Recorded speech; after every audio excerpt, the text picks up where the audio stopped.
韩信为何愿意受胯下之辱呢？《史记·淮阴侯列传》记载，淮阴途中少年有会信者，曰好带刀剑，钟情切耳。众辱之曰：信能死，赐我不能死，出我胯下。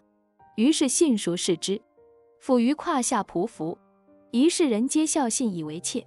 这段史料的大概意思是说，有一天韩信在集市上被一个屠夫欺负，屠夫对韩信说，你虽然长得人高马大，每天背着一把剑，其实啊，你就是装装样子，什么本事都没有。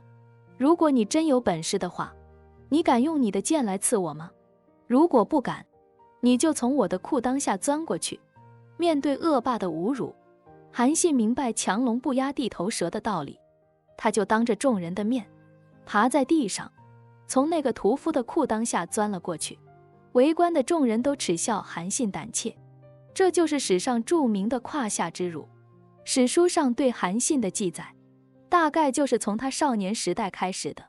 胯下之辱说的就是韩信没成名之前的事，而成名之后，韩信又召见了侮辱自己的那个人。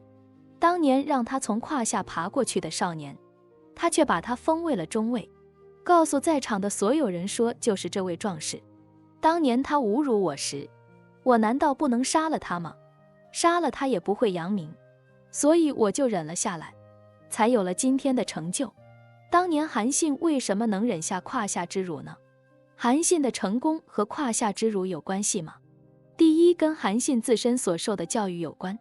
虽然史书上没有记载韩信的父母和老师，但有人推断他应该出身贵族，气质非凡。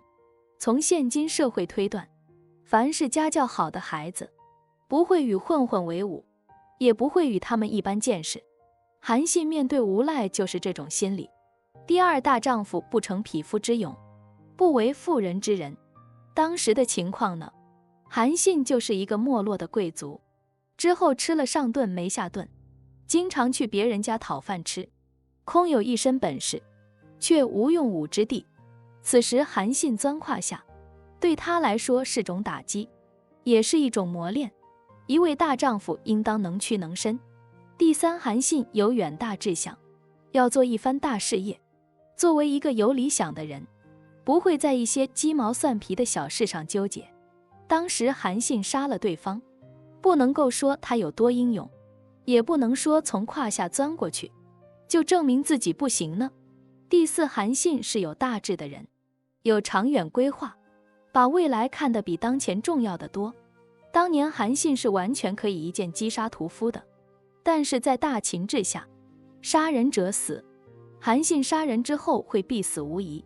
人固有一死，或重于泰山，或轻于鸿毛。韩信志存高远，岂能因为一个流氓而死呢？韩信是相当理智的，他顺势而为，权衡利弊，钻胯下又如何呢？识物者为俊杰，大丈夫能屈能伸，这是一句千古不变的真理名句。多少风云人物、英雄豪杰，都因能屈能伸而叱咤风云，最后功成名就。